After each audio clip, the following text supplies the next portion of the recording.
샬롬. 창세기 강의 202번째 찬양함으로 시작합니다. 찬송가 353번입니다.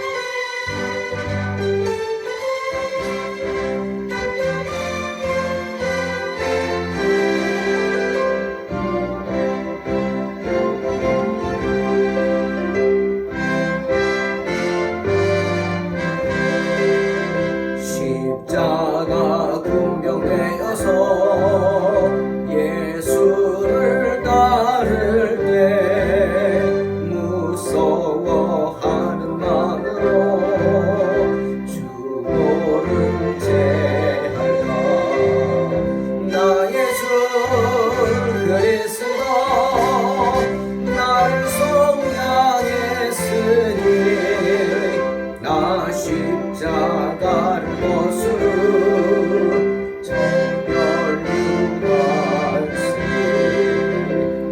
무성도 피를 흘리며 큰 싸움하는데 나 어찌 편히 누워서 상받기 바랄까. 나의 주 그리스도 나를 속량했으니 나 십자가를 벗으러 저 멸류관세. 이 죄악 많은 세상에 수많은 원수들 날 유혹하고 했지나 내 주만 다행히 나의 주 그리스도 나를 속량했으니 나 십자가를 벗으러 저 멸류관세.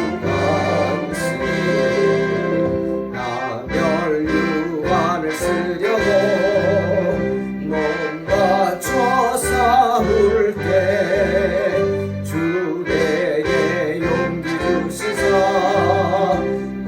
이기게 하시네. 나의 주 그리스도 나를 속량했으니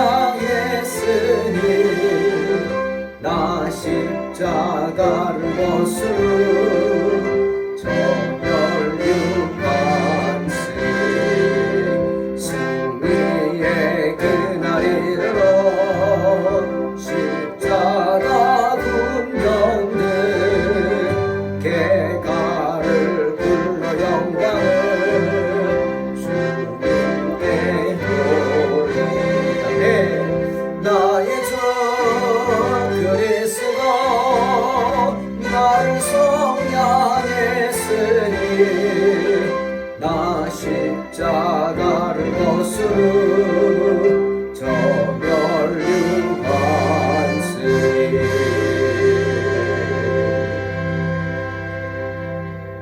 아멘.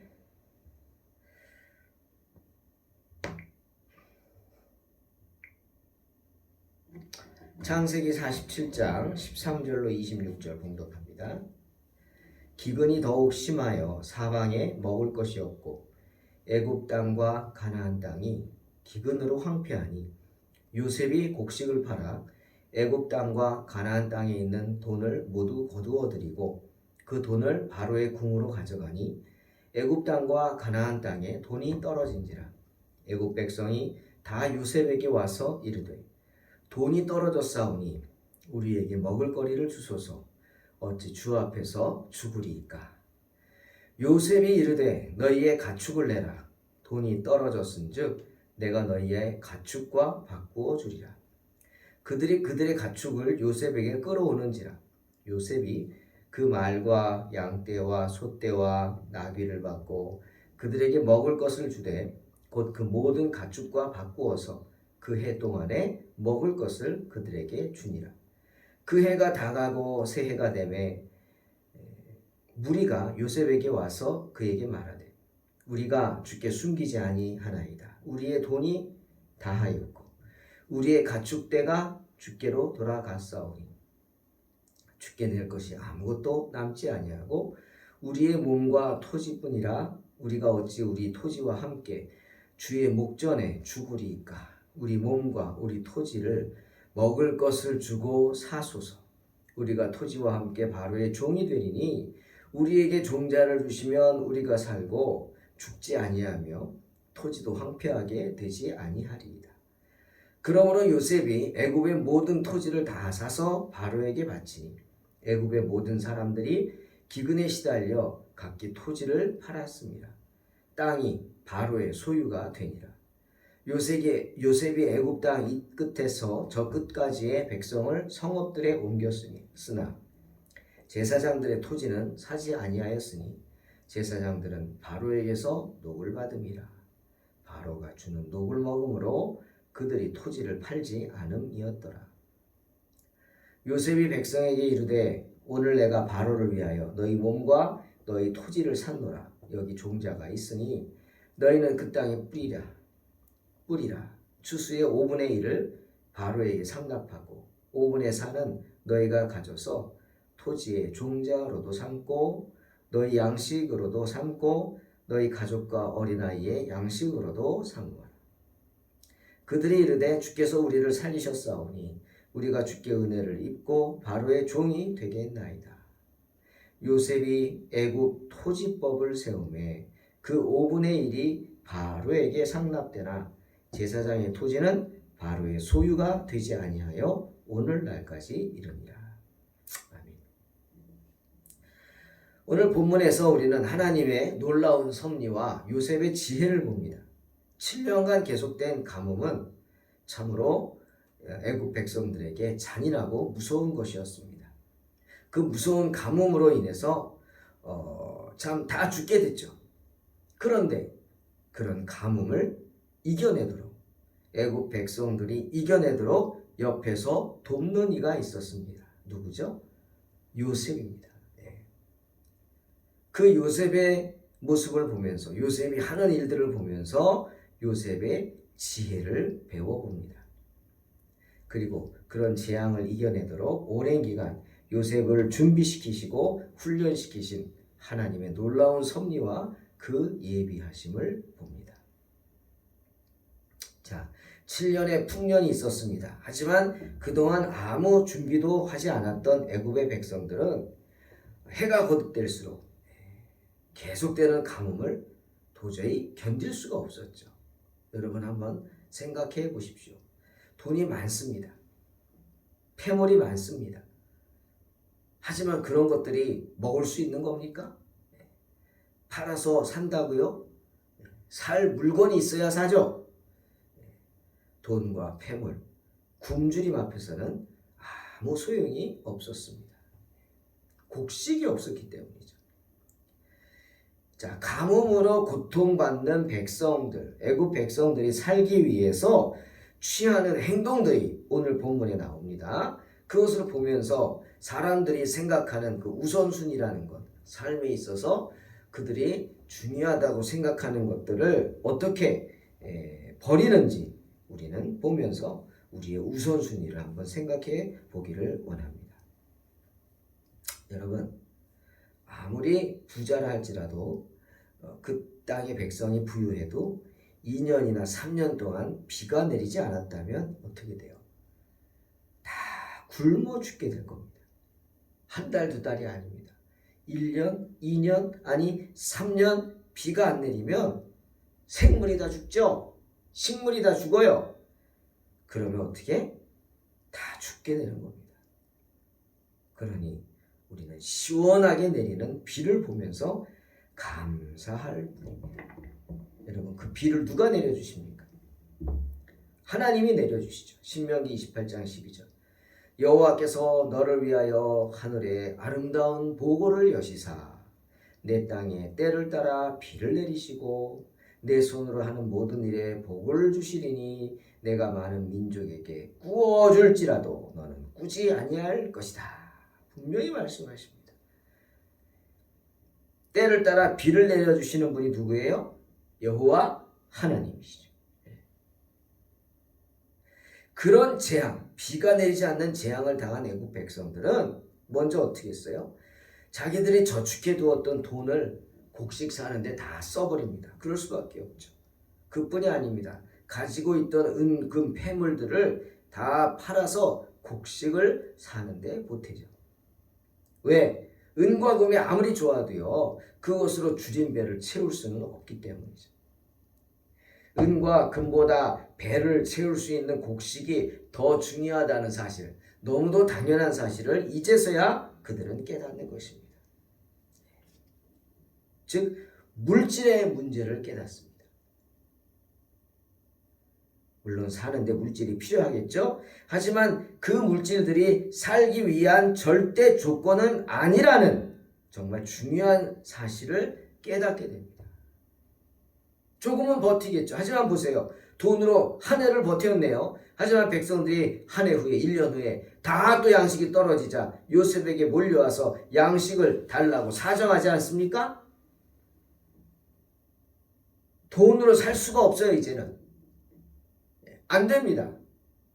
자기들이 그렇게 중요하게 여겼던 물질, 돈, 세상에 돈이면 다 된다고요? 아니요. 오늘 본문을 보세요. 돈으로 안 되는 게 있네요. 돈은 먹을 수가 없습니다. 그러자 이번엔 요셉이 그들에게 너희들이 키우는 가축들을 가져오라고 합니다. 왜일까요? 가축이 탐이 나서? 아닙니다.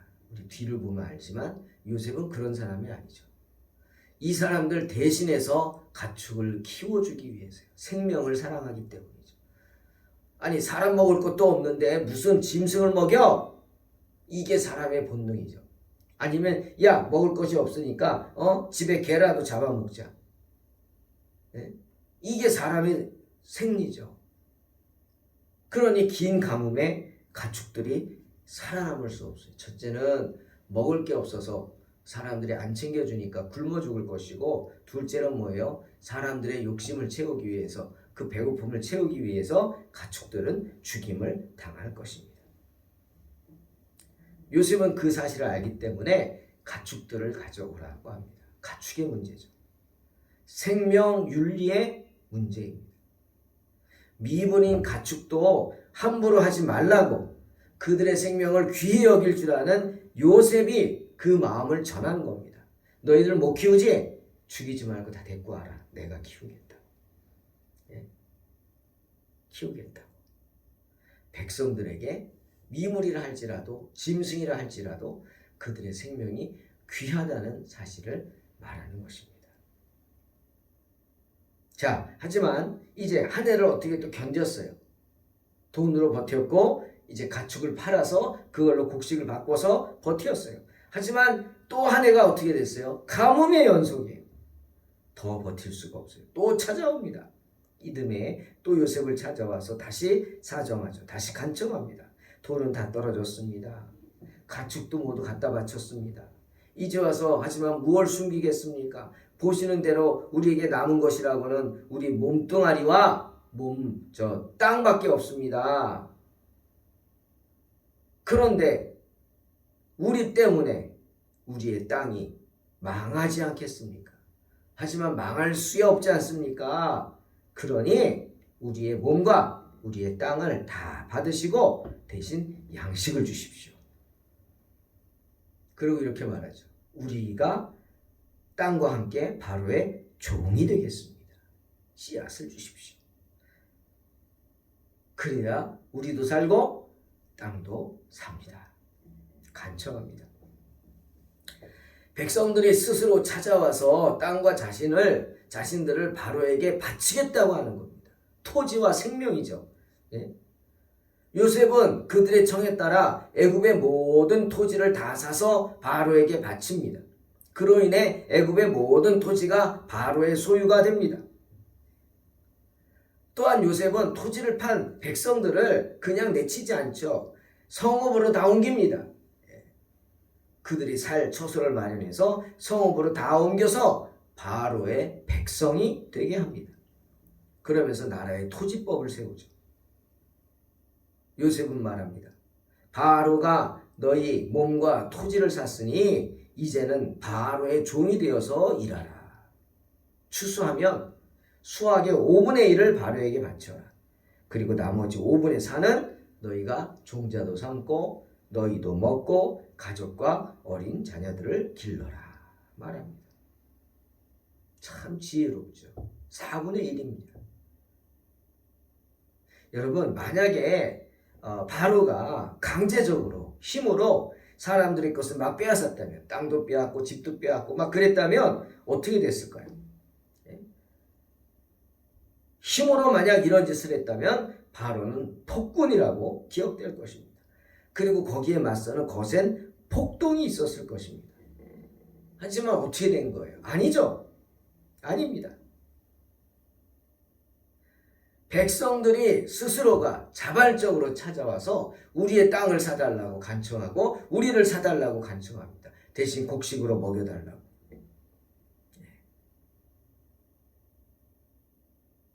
요셉이 이런 생각을 한 거죠. 지혜롭게 행한 겁니다. 백성들도 살려야겠고 바로도 기쁘게 해야겠고 이 나라도 튼튼해야겠는데 그러려면 어떻게 해야 돼요? 이 나라의 모든 토지가 왕의 소유가 되죠. 언제든지 왕이 원하면 줘야 됩니다. 그리고 이 나라의 모든 백성이 왕의 부하들이 종이 되어야 합니다. 그래서 전쟁이 나서 싸우라 그러면 군대를 모집하면 다 와야 되고요. 싸우라 그러면 싸워야 됩니다. 왜? 종은 주인이 시키는 대로 해야 되기 때문이죠. 그런데 이 모든 일을 요셉이 군대로 힘으로 강제적으로 한 게 아니라 백성들 스스로가 자발적으로 요셉을 찾아와서 이렇게 종이 되겠다고 우리 토지를 바치겠다고 한 겁니다. 참 기가 막힌 일이죠. 기가 막힌. 요셉은 그렇게 지혜로웠습니다. 하지만 여러분 성경을 보십시오.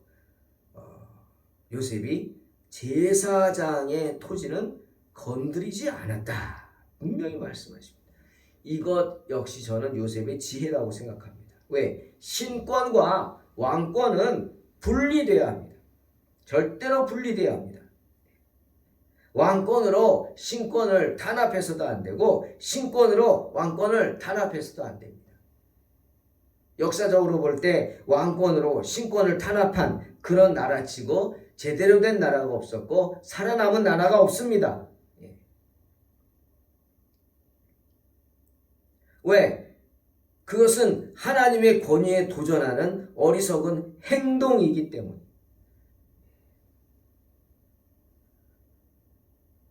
역사적으로 볼 때도 왕권이 신권을 통제하려고 할 때는 큰 저항에 부딪혀서 큰 재앙을 당하는 걸 보게 됩니다. 시편 89편 32절에서 시편 기자는 말합니다. 내가 회초리로 그들의 죄를 다스리며 채찍으로 그들의 죄악을 벌하리로다. 누가? 내가 누구죠? 하나님이죠. 즉 주의 종은 하나님께서 직접 다스리신다는 말씀입니다. 주님의 교회는 하나님께서 직접 그 권위에 도전하는 교만한 행동을 다스리겠다고 분명히 말씀하시는 거예요. 그러니 교회가 혹시 잘못된 방향으로 간다면 또 혹시 주의 종들이 어리석게 행동한다면 내가 나서서 그것을 하려고 하는 어리석은 사람이 되면 안 됩니다. 교회를 위해 도리어 주의 종을 위해서 더욱 엎드려 기도해야 할 줄로 믿습니다. 그러면 하나님이 해주십니다. 아멘. 사랑하는 성도 여러분, 기근으로 인하여 극심한 곤경을 겪은 애국 백성들, 아마도 그 기근을 통해서 자신들이 하나님의 섭리를 얼마나 의지해야 하는가, 또 얼마나 의지하고 있는가 하는 사실을 깨닫게 되었을 것입니다. 오늘 이 이야기를 들은 성도들은 알아야 합니다. 뭘? 하나님은 두려우신 분이라는 사실을 아시기를 주의 이름으로 축원합니다. 그러니 아무리 사람들이 자기가 뭐가 된 것 같아도 절대로 하나님 앞에서 들고 뛰어서는 안 돼요. 안 돼요. 교만하게 날뛰어서는 안 돼요. 하나님이 한번 비를 막으시면 이처럼 큰 재앙이 이 땅에 생깁니다. 무서운 가뭄이 옵니다. 그 재앙으로 인해 다 죽게 될 수 있다는 사실을 아시기를 바랍니다. 그러니 전도서 5장 2절 말씀을 기억하세요. 너는 하나님 앞에서 함부로 입을 열지 말며 그 급한 마음으로 말을 내지 말라. 하나님은 하늘에 계시고 너는 땅에 있음이니라. 그런즉 마땅히 말을 적게 할 것이라. 사랑하는 성도 여러분, 하나님이 우리에게 맡겨주신 인생을 살아갈 때 우리는 준비하는 삶을 살아야 합니다. 자, 7년의 풍년의 기간이 있었습니다. 7년 동안 풍년이었다고 해서 그 다음에도 풍년이고 계속해서 풍년이 온다고 생각하는 사람은 어리석은 사람이에요. 참으로. 그 풍년을 맞이하면서 기뻐하면서도 우리는 꼭 준비해야 돼요. 흉년이 있을 수도 있겠구나. 이런 풍년이 있다면 흉년이 있을 수도 있겠다. 그럼 이 많은 풍년을 하나님이 계속 허락하신 이유가 뭐죠? 그 풍년의 기간 가운데 흉년을 대비하라는 것입니다. 그렇게 대비할 줄 아는 사람, 준비할 줄 아는 사람이 하나님이 기뻐하시는 사람. 그럼 어떻게 해야 깨닫고 준비할 수 있느냐? 바로 하나님 말씀을 묵상하는 겁니다. 빌립보서 2장 12절. 그러므로 나의 사랑하는 자들아, 너희가 나 있을 때뿐 아니라 더욱 지금 나 없을 때에도 항상 복종하여 두렵고 떨림으로 너희 구원을 이루라 말씀하십니다. 그런 바울의 말처럼 언제나 하나님의 말씀을 묵상하는 사람이 돼요. 항상 주님의 사랑 안에 머물러 있어야 될 것입니다. 애굽의 백성들이 그 7년의 풍년 기간 동안 정말 준비성 없는 태도로 말미암아 얼마나 큰 고통을 받게 되었는지 기억하시기 바랍니다. 돈도 뺏기고 온갖 보물도 뺏기고 가축도 뺏기고 땅도 뺏기고 마침내 몸도 빼앗겨서 종이 되지 않습니까? 하지만 그들은 하나님이 예비하신 요셉이라는 사람이 있었기 때문에 어떻게 돼요? 다 빼앗기고도 살 길을 찾게 됩니다. 그저 종이 되는 게 아니라 자기 것을 가진 종이 돼서 그 수확량의 5분의 1을 바로에게 바치기만 하면 됐다. 그 외에 모든 것은 자율권이 보장됐다는 거예요. 여러분, 요셉이 얼마나 청렴합니까? 그런 자리에 있으면 자기 배를 채우려고 할 사람이 많을 텐데 자기 땅을 많이 사고 자기 창고에 금은보화로 가득하게 하고 뭐 이렇게 그런 사람들이 대부분일 텐데 요셉은 그렇게 하지 않았습니다. 백성들의 것을 빼앗는 것 같았지만 아니, 백성들의 것을 빼앗는 게 아니라 그들의 것을 보관해주고 나중에 나눠주게 되는 것을 보게 됩니다. 죽지 않고 살게 하는 거예요. 요셉은 그런 사람이었습니다. 하나님께서 예비하신 요셉이 있었기에 그들이 죽지 않고 살 수 있었다는 것입니다. 그러니 오늘 우리에게도 하나님이 요셉을 보내주신 줄로 믿습니다. 언제나 하나님의 말씀을 묵상하면서 하나님의 그 위대한 섭리를 기대하시며 의지하는 복된 성도가 되시기를 주의 이름으로 축원합니다. 기도하겠습니다. 하나님,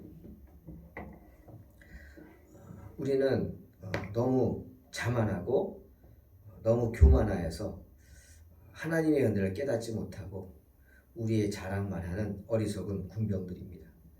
하나님 용서하여 주시고 항상 요셉처럼 지혜로운 사람이 돼서 자기의 배를 채우는 게 아니라 사람들을 살리는 데 사용되는 주의 도구가 되게 축복하여 주시옵소서. 이렇게 주의 일에 힘쓰는 자들에게 하나님 요셉에게 주셨던 것 같은 놀라운 축복이 임하게 하실 줄로 믿습니다.